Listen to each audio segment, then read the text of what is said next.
Economics and International Affairs here at George Washington University.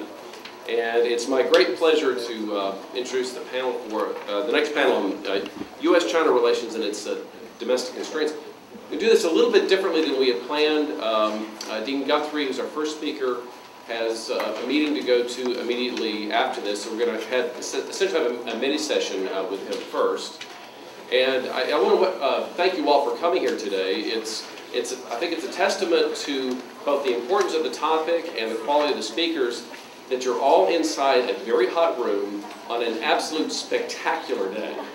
So I really appreciate that you're spending time with us, and I really do think it's an indication of both of those things that I mentioned.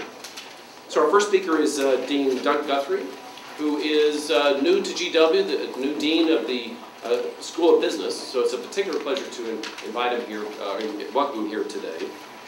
Before arriving at GW this fall, he served as a professor at a variety of top universities around the world, New York, NYU, Harvard Business School, Stanford University, Columbia, and Emory University. It appears he can't really hold down a job, so we're hopefully he's going to stay here at GW for a long time. His areas of expertise are in the fields of leadership, organizational change, corporate governance and corporate social responsibility, and most importantly for us, economic reform in China. So we'll have him speak, we'll then do Q&A, and then move on to our other speakers. So, here you go.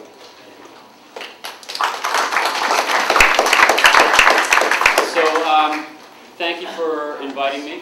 It's a real pleasure to be here. One of the things I'm learning about being a dean is that you have much less of your time to yourself, and you have much less time for academic things. So it's thrilling to me to actually just get to interact on an academic level with the community. I was also just saying to Professor Dixon, who I know from many years ago, the institution that I just came from and spent most of my intellectual life at was one that didn't have the best of interdisciplinary conversations going on in the China community. And so it's just wonderful for me to actually be at a place that really thrives around that kind of cross-school discussion.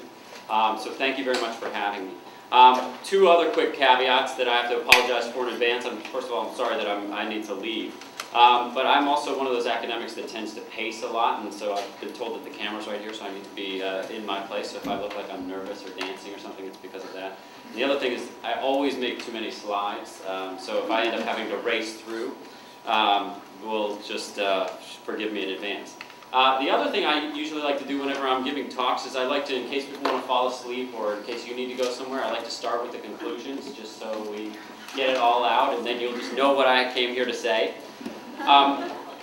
First of all, I've been a China scholar all of my life. I usually like to kind of start with the disclosure that if you kind of think of a mean distribution or a bell curve of China scholars, and you have those over here who are skeptical about whether this is a house of cards, and those kind of in the middle who think, yeah, it's an interesting story, but there's some problems, and those who think it's really an amazing story. I'm like over here on this distribution. And so just take that for what it's worth. I've been living and working, I've lived in China in the mid-90s, but I've been working on and been in and out of China for the last 20 years, and I just think it is one of the most remarkable stories. So that gets to my first concluding point, which is that China is a place of radical institutional change. We know about this story because we hear about the economics of it all the time. And to some extent in the 1990s and even in the early 2000s, that story was somewhat dismissed by economists because it was generally viewed that, well, okay, so this is a more successful story than Russia, and maybe we were wrong about the rapid privatization story in Russia. It's definitely more successful than a lot of places in Eastern Europe, but there's a reason for that. These places were more industrialized, so the transition was more difficult, and China has a deeper, cheaper labor pool. And so that explains it. That's what's going on. This is all about cheap labor, and we're really not seeing any of the kinds of either economic innovations or institutional innovations that are really telling us a radical economic story. And I just think that view is fundamentally wrong. I actually think that China's approach to economic reforms is not only radical and much better than the other approaches that have been taken to economic reforms around the world, but it has actually been a truly innovative process institutionally, and it really gives us a sense of what we need to learn from China going forward. And I actually think right now, as we are in the middle of a radical economic crisis ourselves, we need to actually step up and learn some things, because this is a really, really important time to actually be thinking about the relationship between the state and economic development. China's success has been a success case not despite state involvement in the economy, but precisely because of state involvement in the economy.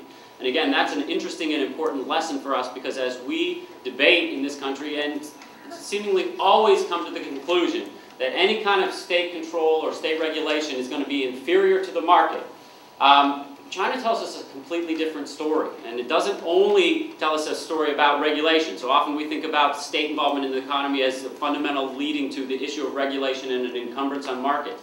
State involvement in the economy, we know this story well from the economic development in other places in Asia as well. If you look at the case of Singapore, for example, it's an interesting model. Taiwan and South Korea to some extent are part of this model as well. State involvement in the economy isn't only about regulation and encumbrances on the market, it's actually about an innovative and stable way to grow economies, and it's just been a radical case of this. I tend to be somebody who believes institutions matter more than culture. I'm just, I'm not the anti-culture person, but I've been on panels with a lot of anthropologists who want to throw darts at me by the end, because it's not that I don't think culture doesn't matter, and it's not that I don't think Guanxi doesn't exist in China, but I actually believe the key features of what's going on in Chinese society and where the action is the complexity of the institutional structures there. And when we get things wrong, when companies fail, it's because they don't understand what's going on in China institutionally.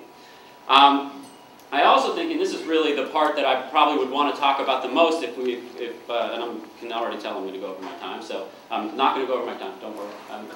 But I can tell I'm going to be short on this issue.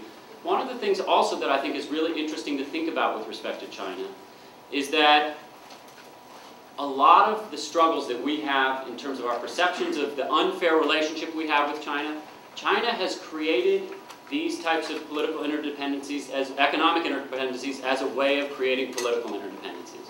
This has been China's strategy of how it dealt with Taiwan and the so-called Taiwan problem, and it's its way of dealing with us as well. And so we are in such a close, carefully defined, and sort of overwhelmingly interdependent relationship with China that we cannot but be political allies at this point. And so even though I think it's taking the American administration, it's taken a long time to recognize that. Clinton recognized it pretty well. Bush didn't really at all. And Obama, I can't tell.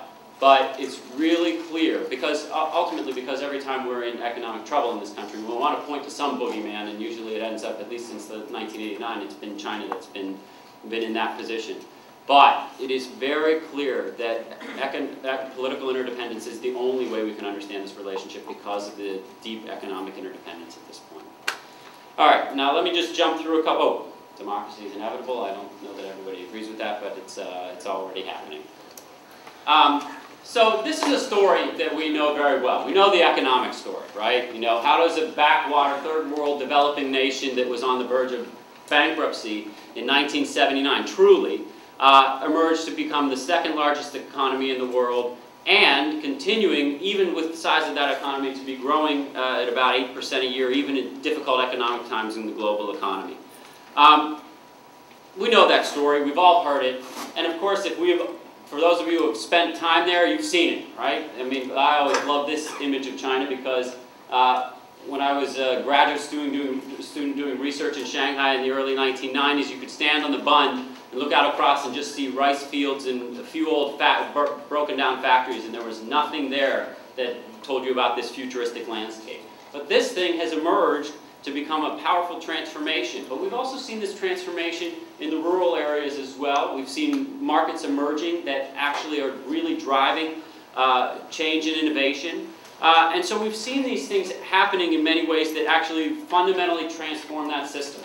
Now that system, in terms of how the economics related to our political interdependence, of course began in this famous moment when Deng Xiaoping came over to the United States right after he took power, met with Jimmy Carter, he put on a cowboy hat and went to a John Denver concert. And then he visited 3 cities. Anybody know what those 3 cities are? Seattle. Why Seattle? Boeing. Atlanta. Coca-Cola. Houston. NASA, right? And that actually tells you, it's a really amazing thing to look at the transformation of the Chinese economy and how much foresight this type of political move, which was really a political move. This was the moment of Jingji Kaifang. This was the moment of opening up China, right? And Deng Xiaoping basically set a signal of a pragmatic approach to taking a completely different direction, but it was so dependent on the economics of the thing. We need consumer goods, so we need to understand how that's going to happen, right? We also need a high-tech manufacturing industry, so we need to understand how that's going to happen. So you get Coke and Boeing on two ends of the spectrum, which then became, of course, the first two companies to enter China through China's new joint venture law, which was passed in 1979. Right? But we also, if we want to emerge as a dominant economy and quality in the world, we need a whole NASA-type infrastructure so that we can launch rockets, which they did 2 years ago, right? And so you start to see just how the planning of this structure actually went. Now, it was also clear in Deng Xiaoping's mind that we cannot do this without taking technology in-house. We cannot do it without an interdependence with the foreign investment community. So that was a very, very clear part of the plan from the beginning. Of course, if we fast forward to the next key date that, to me, really marks the transformation of Chinese society, you don't recognize this picture probably. It was on page 17 of the New York Times on the 18th of September 2001. And of course, we had other things on our minds at that point. Now, it looked like, it was very interesting in the spring of 2001, it looked like the Bush administration was going to try to create China as a new Cold War foe. I don't know if people remember this, but he went on Good Morning America and said sort of openly, like, if Taiwan was invaded, we would of course defend it. And then of course Colin Powell was like, he didn't mean that, he was not, we haven't briefed him on these issues yet. But it was interesting because it really looked scary to a lot of people who were China scholars and watching what was going on. The tone and rhetoric had completely changed. Of course, the world changed on September 11th, 2001, and we realized very quickly that we needed China on the ally side of the fence rather than we had other things going on that were going to come down the pipe, right? But this is the next moment that changed the world in terms of China's and the United States' political and economic interdependency. This was China's entry into the WTO. Now, this deal had been negotiated 2 years earlier, but this, I mean, if you were a China scholar and kind of spending time in and out of China and advising companies, which I did occasionally, you saw a dramatic transformation during this moment. I mean, it didn't happen like that, but within a couple of years, you really started to see a transformation. And of course, then, that transformation culminates 7 years later by the true coming out party. Now, this moment was just, I mean, you know, this coming out party, where have we ever seen anything like this? I was actually in London a couple of weeks ago with some executives, and we had the opportunity to talk to the development committee of the Olympics there, and they're terrified of following up this act. Right? They're just like, what do we do? It's ridiculous. Like, we cannot be judged by what China just did. And so it's actually really an interesting moment to think about just how powerful that story actually is. Yet the doom and gloom view persists. Right? Every year, there's somebody new. It was Gordon Chang in 2001, the coming collapse of China, and he was sort of the rock star of that moment for a while. Of course, Wei Jingzheng and his alliances with labor have been a part of that, and Business Week. This year, of course, it was James Chanos, right? Chanos is the prophetic individual who predicted the fall of Enron, shorted it, and made billions of dollars, probably made millions, hundreds of millions. But now, of course, he's shorting China. He's arguing that this thing is a real estate bubble, it's going to bust. But it's interesting because he's just the next in a very long line of people who actually don't understand China. Right? That's the problem. The interesting thing is, it's all fine and good to make these arguments from a political perspective and even to make predictions from an economic perspective. But the problem is that a lot of these arguments are made without a very deep understanding of how economic reform has been unfolded. The other thing that's huge in the trade area, of course, is the trade deficit. Right? And we hear about this probably more than anything. And of course, we hear about this with the currency, quote-unquote, manipulation issue. And this, of course, is a ridiculous red herring, right? So if anybody wants to talk in the question and answer just about how ridiculous it is, I'm happy to address this issue, but there are many different reasons why this trade imbalance number just doesn't make much sense in terms of capturing what the relationship between the U.S. and China are. I'll give you two quick ones. The first thing is just that in 1991, the switch from GNP to GDP basically was a logical switch because it's very difficult to track within the world of multinational corporations where goods actually should be on the books, right? But that basic switch, it's hard to estimate what the numbers would be, but that basic switch would probably account for 1/3 of the trade deficit right there, right? Because those numbers in GDP terms are counted on China's books. What Walmart produces in China and exports back to us are counted on China's books and not ours, right? But how do you count Walmart's production? If you add up all of Walmart's production in China that is exported from China back to the United States, it is equal to the exports from Mexico to the United States, right? One company. So, and the second thing that I think is really important about that discussion is that we buy things at Walmart. We drive that process. And so there's just, it's sort of a strange debate to me that really is about a much deeper set of issues. And frankly, it comes up in the years when we are in economic turmoil, right? This is the issue that we want to blame somebody because we don't have a solid economic foundation in our country right now. And so we want to blame this on China. And it's just, I think it's kind of a ludicrous position. And of course, then there are the other politics. And so what I would like to do in the next 5 minutes, I guess, is I'd actually like to just kind of give you a couple of things that I really like to emphasize. When I talk about the economic reforms in China, I usually emphasize 5 key things that have really made the economic reforms distinctive. These are gradualism, decentralization, an openness to foreign direct investment, gradual emergence of the private economy, and the quiet revolution of democratic institutions.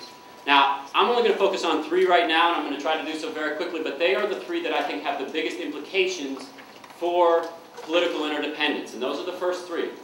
Gradualism has a very, very interesting thing embedded in it that's about experimentation and a very different way of building institutions. Decentralization is very much about about reform without privatization, but it is about market competition, and that's a crucial thing. And then the openness to foreign investment is the issue that I had mentioned that's really about political interdependence. So I'll race through a couple of these and just see where we get. Then I'm going to stop, take some questions, and then turn it over to my co-panelists.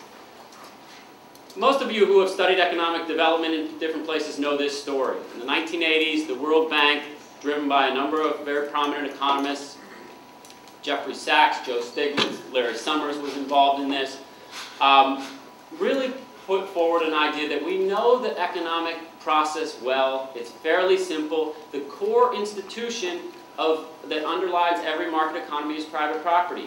It's not difficult. Just throw everybody into the ocean and see who swims, right? That's what market economies are all about. The first thing, though, that of course is ridiculous about that position is for those who have spent time in Chinese factories, especially in the 1990s, you know that there are some factories that you can recognize as terrible assets, and they probably should be shut down, and they were in 1997 to 2000. There are assets that are really great, and you can see them, and they're fascinating to see how they've become great under state ownership. But there are a huge number of assets in the middle where you would meet these people, and they are genuinely struggling to try to figure out how to become capitalist. The problem is that capitalism is a learned set of behaviors. We are not homo economicus. We don't know how to act rationally in markets and how to set prices just because we were born as human beings, right? If you've grown up your entire working life under state socialism in a planned economy, you don't really know how that works. But you will be good at it at some point, right? And so it takes time to actually make those things happen. And so in gradualism, you allow for that process of change. Second thing, though, that's so important about it that we often overlook is that it allows for experimentation. It actually allows for a radical engagement with building institutions from the ground up. So I'll give you 1 or 2 key examples of this. In the early 1990s, a lot of people, especially those in the human rights community, were complaining that China had no labor law. Why are they not having a labor law? Obviously, they're not committed to individual civil liberties in the workplace. China kept saying, we're getting to it, we're getting to it, we're getting to it, just give us some time. And of course, everybody said that's disingenuous. So in 1994, they passed a labor law, and people say, finally, they passed a labor law. What took so long? Well, what took so long is that in 1983, China started experimenting with different forms of labor contracts in the provinces across China. Right? So in the administrative areas, it took pieces from German labor law, from American labor law, a couple of other places, figured out a couple of different things, sent them down to the provincial level governments to try it out, set up a feedback loop. So when the labor laws passed, It's not the case that everybody understood it or knew what it was, but they had had a decade's worth of thinking about the process and trial and error. This is how all institutions grow in China. And so it makes those of us looking at it from the West feel very frustrated that things are moving slow, and we think that there's only a disingenuous attempt to have these things happen. But actually, there's a ton happening, and I would argue it's a better way to build institutions. Building institutions from the ground up is better than assuming you understand what the impact on a market is going to be. It just is. There's no two ways about that. Decentralization. Decentralization is the big underlying economic driver, in my opinion, of China. I will just tell you a really funny decentralization story that I love. Recently, my two favorite places to spend time in China are in Suzhou and Chengdu. The real action that's going on in China these days is in second-tier cities where you have a huge number of entrepreneurial governments that are just doing fascinating things. But the story of Suzhou Industrial Park is a great one. If you've seen Pudong and been impressed, go to Suzhou Industrial Park. I mean, this is just an unbelievable thing that's going on. But I remember in the early 1990s, one time I landed in Shanghai, I was going to fly out to Nanjing, go to the airport, I want to buy a plane ticket to Nanjing. Oh, we don't fly to Nanjing. What do you mean you know? Well, I'll get a ticket tomorrow. No, nobody flies to Nanjing. What do you mean? Well, the government just shut down all flights to Nanjing. Why did they do that? Well, of course, at that time, nobody would tell me, and it took years to figure it out. But the reason they did it was because property values were becoming very high in Shanghai, and the Shanghai government was worried about people moving up the Yangtze River to Nanjing, right? So Jiangsu province was in a quandary. What do we do about that? We can't tell the Shanghai Hongqiao airport to fly to Nanjing. How do we handle this? Here's what we'll do. We'll endow a young Mayor Zhang of Suzhou municipality with a lot of power, give him a lot of entrepreneurial autonomy, and we'll give him a connection to the Singaporean government and set up a special economic zone and get $9 billion in debt investment from Singapore and a central government direct line for this special economic zone. And we will build the best foreign direct investment infrastructure that anybody has ever seen in China. Within a decade, this became the #1 destination of foreign direct investment in the region. Incredible story, but that's a story about the interplay between local governments, entrepreneurial behavior, the attraction of foreign direct investment, and the development of a gradualist approach to change. Now, I'm going to just skip the rest of what I'm talking about here, except I do want to mention this one final piece of the puzzle, because I actually think the foreign direct investment and economic interdependence piece is really crucial. I mentioned the trade issue already, but I also think that in addition to the trade issue, of course, we hear a lot about China's purchasing of foreign debt. Now, that purchasing of foreign debt, it's happened before. Japan purchased a lot of foreign debt in the U.S. in the 1980s. But I actually think that this is really a critical thing about economic interdependence, and it really drives a lot of what actually goes on in China's logic, right? And so I always get very frustrated when you read sort of these hawkish accounts, and there are several people out there who every time people love showing this picture of the growth in China's investment in its military. My God, China's such an expansionist country, it's nuts. The truth is, of course, China's military budget has pretty much been set at about 8% of GDP for the last 30 years. Right? Now, of course, if the economy grows and you're at 8% of GDP, it's going to look like a startling line. But if you normalize it for the economic growth, it's a straight line. And furthermore, you know, people will debate how much China's investment in the military is really public knowledge, but I guarantee you there is a big difference between 30 billion, even 40 billion at a liberal estimate versus 400 billion. Okay, so let's just get some perspective on that issue. So anyway, I'll just say, let me just end right there because I really want to be sensitive not to cut into my co-panelists' time. As I said, I think China's a really interesting economic story, and I think that there's lots of underlying things that are going on in terms of U.S. China relations and the interdependence of those issues. But I think to really deeply understand it, we need to understand what the gradualist model of economic development is and how it actually leads effectively to different models of institutional structure and institutional change. And frankly, I just believe we're in an interesting moment in time right now in which, if we really have the will to do it, we can learn a tremendous amount from this nation.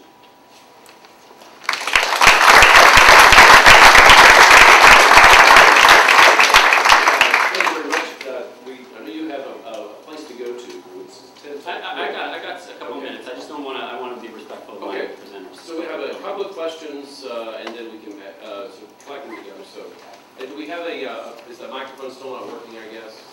Yeah, so if you could speak up. I can be loud. Okay, thank you. William Seymour. Thanks very much for speaking, especially when you're in a rush. But I guess I may regret this later, but I'll bite. Why else is the trade imbalance this ridiculous? Okay. So, another question in the back, perhaps? Yes. I had a question about how you're going to transpose some of this information to your position as dean of the business school. Okay, that's a good question. Let's do one. So, yes, please. When you were talking about this special economic study, you were saying how it was based fundamentally on an empowerment of this local mayor. If that's kind of essential to this development of these economic zones, how does it interplay with the development of democracy? Great question. Okay, I'll take those. Those are all three great questions, and I'll take them in this order, so I can hit the dean's role last. So I already told you two of the key things. I usually emphasize 4 points when we talk about the trade imbalance issue.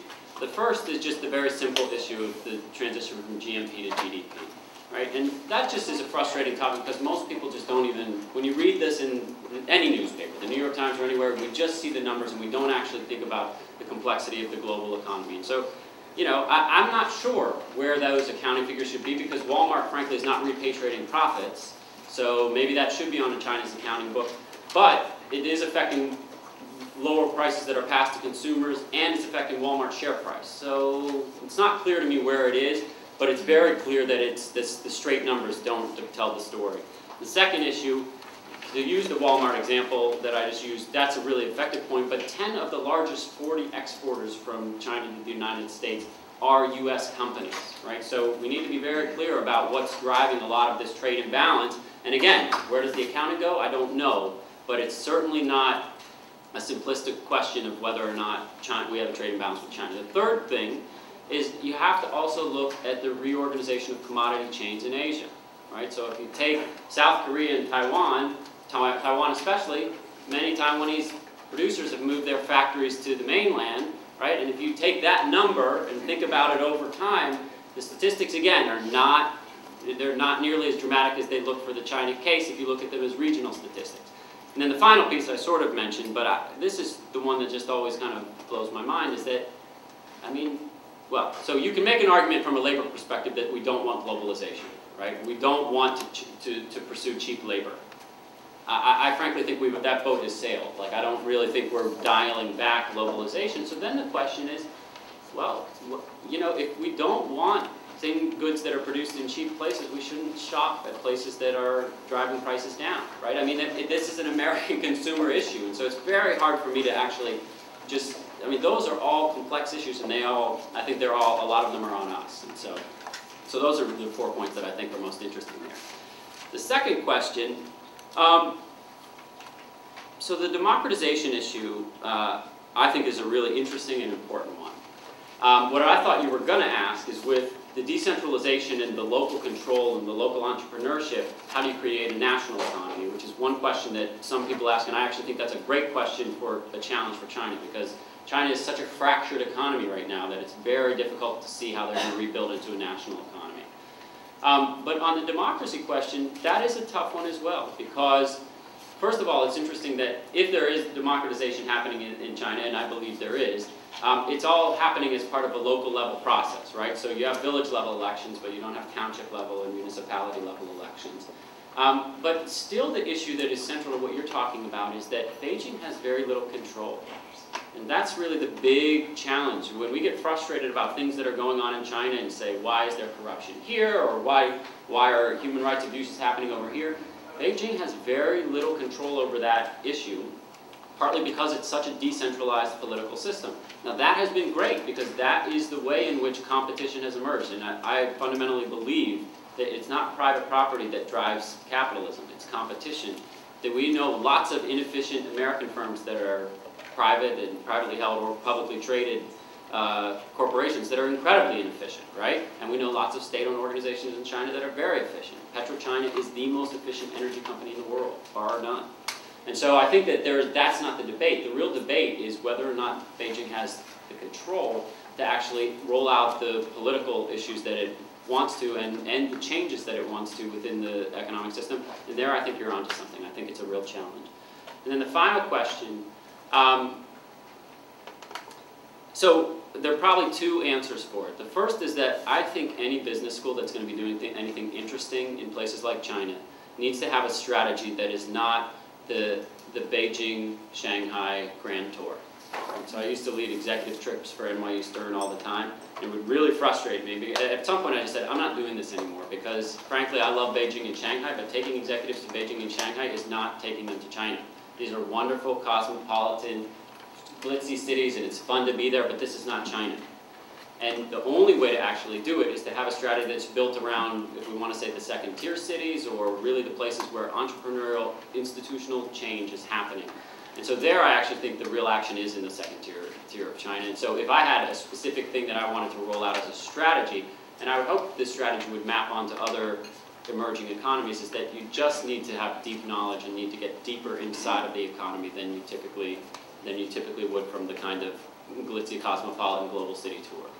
But the second piece of that is that, and this is going to sound like too vague and nebulous of an answer, is that I'm a huge believer in international programs as being driven by deep knowledge.